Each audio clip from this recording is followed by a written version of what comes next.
In this section of the video, I'm going to show you how you can utilize G Suite's organizational charts function to digitally manage your employees and place them into different areas where it makes sense for them for their job titles.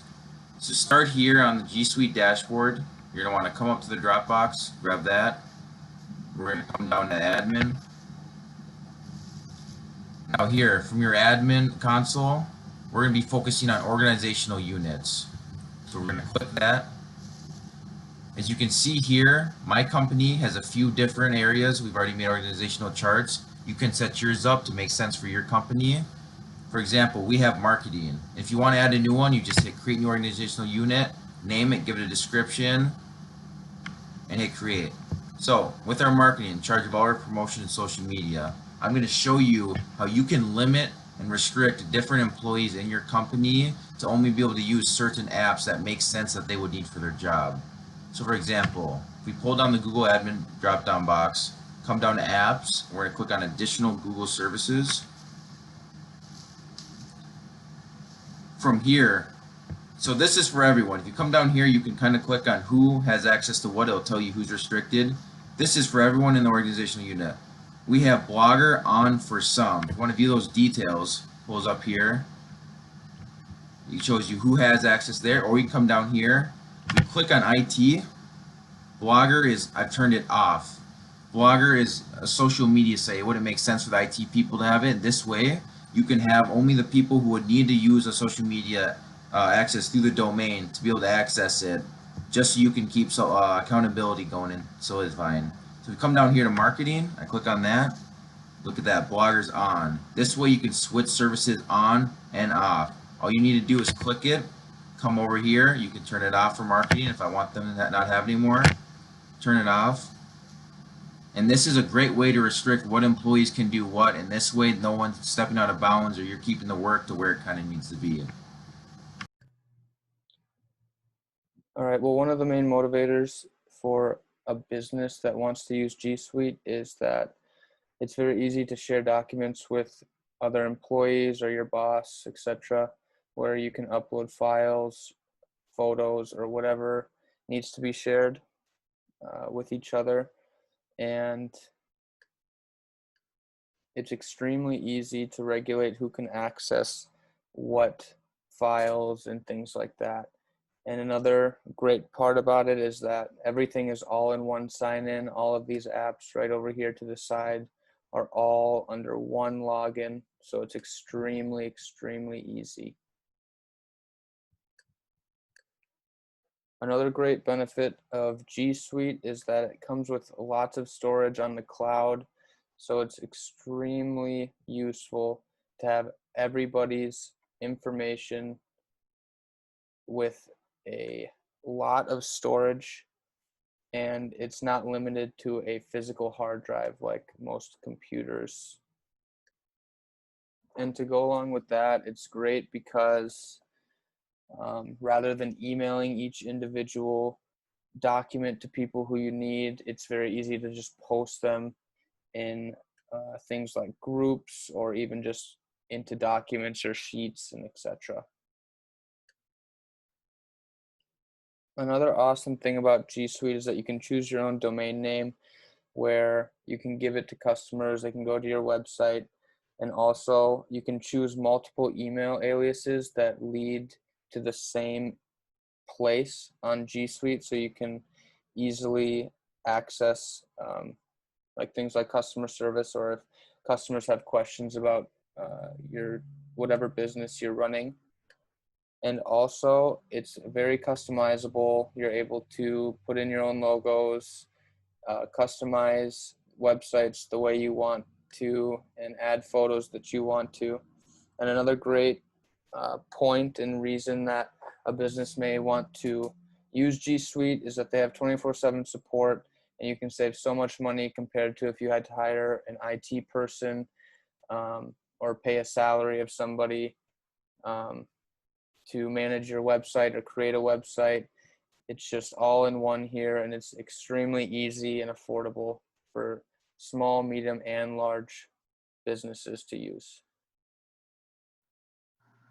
Hi there, so I'm Antonio Figueroa, and I'm going to be going over the overview of device management for G Suite. Now for G Suite, they really hit this one out of the park because it is compatible for both iOS, Apple, and Android and Windows.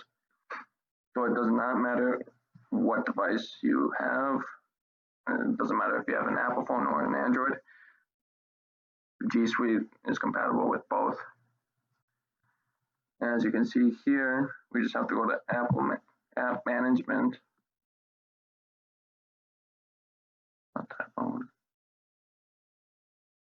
And here G Suite gives you the option of the iOS devices or the Android devices. The only thing I will say for the Apple is that you do have to fill out a push certificate. And what this is basically the agreements and such. You just have to download the push certificate and then upload it again. Another nice thing about G Suite and with the device management is that you can be anywhere in the world and use G Suite on your mobile device. And the super administrator can actually look at whose devices have been on G Suite. We go here. It'll say mobile devices, endpoints, managed browsers. The administrator can administrate all of this. They can put holds on what apps and what passwords they can use.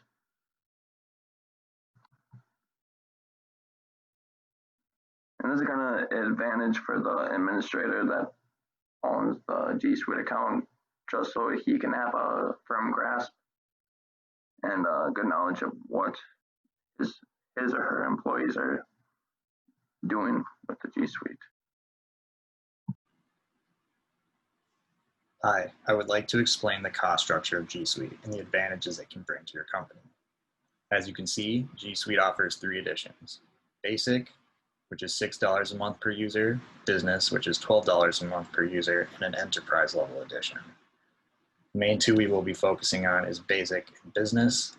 The main difference between the Basic edition and the Business edition is that for Business, you get the unlimited cloud storage as well as a cloud search, which is a smart search across G Suite. For a small to medium-sized company, your average total for your IT infrastructure with G Suite will be around $60 to $100, of course, depending on the size of your company. G Suite is an extremely affordable application. After you've chosen your edition you would like to use, you will then be able to sign into your admin console. Once you sign in, you can visit your billing and you can see how much your expense will be per month. For my team, we are a 6-member team and we have the Business edition, so our estimated expense is $72 per month. With the low cost for IT setup, this will allow you to invest funds in other areas of your organization. G Suite is an extremely easy to use interface, and most applications you have probably already been using or are already familiar with. As you can see here,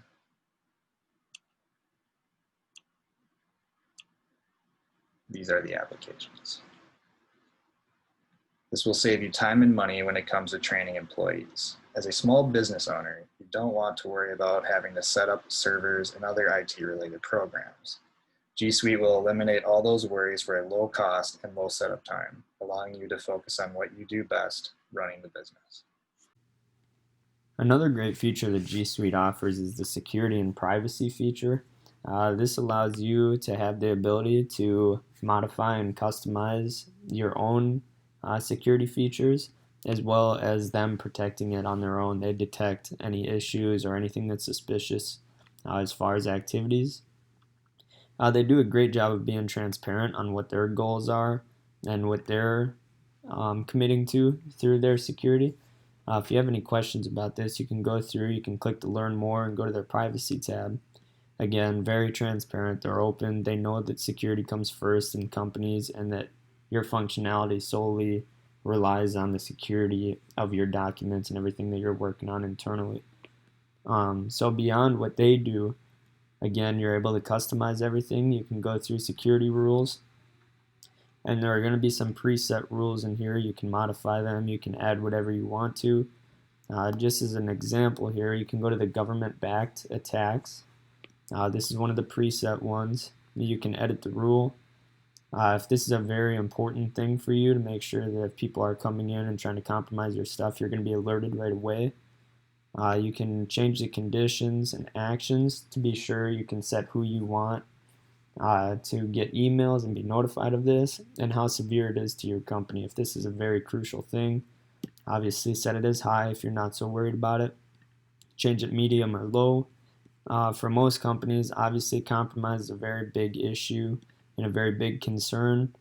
So you just go through and set up the things that you're most worried about. You'll easily be notified. Google does a great job of detecting suspicious activity, such as logins or compromise or anything along those lines. So they have many opportunities for you. Suspicious device activity just notifies you when someone has a irregular login or a different device than what's usually used here. In most cases, this is going to be relatively low severity, being that people may be logging in from different devices all the time, just depending upon their situation here. But it's just good to see that Google is very, very good at working through this and making sure that all of your stuff is protected, because again, company functionality really revolves around the privacy and security of documents. Without those and with the Hello everyone, so we're going to be talking a little bit about G Suite's integration within its applications, within its suite that it has. G Suite's pretty great in the fact that all of its applications are integrated well together. One example of this is the calendar and how it well connects with all the other programs. If I go into the calendar and I click create, I have the chance to add a Google Meet conferencing, like to schedule a conference, which is pretty great in this day and age because we're all online and we need to stay in touch with each other. So you can create events. I could go ahead and, if I created this, email it out to all of my company and get us all in there together, or get an event scheduled. You can set it out of office, times you're not available, which is good to help you keep life balanced a little bit. Reminders, tasks, appointment slots, these are all stuff you can do in Google Calendar. Obviously, a lot of us have emails like Gmail. Gmail's great. It integrates well with the calendar app. There's a team group chat. Once you have your group set up, you can chat with each other. That way, if you want to do a little bit less casual form of communication, you can do that. You can see our member list. If you need to email someone within your group or something like that, get a hold of them to make sure they're doing their part on the project. We have Meet, which I showed before. Setting one up. You can create one in the Meet application. Then there are lots of other applications, like Drive, Docs, Sheets, Slides, a lot of stuff that is basically just the equivalent to a Microsoft. They're nearly like the Microsoft Word suite. They're just Google's version. They're all cloud-based too, so they automatically save for you, so you don't have to worry about saving or a device crashing on you or anything like that. They're really great. And then there are some external ones, like YouTube, Maps, Photos, all sorts of stuff like that. G Suite's pretty great. I recommend it for small companies who are just starting out because all the applications integrate very well together and it's all cloud-based, so your progress is always going to be saved.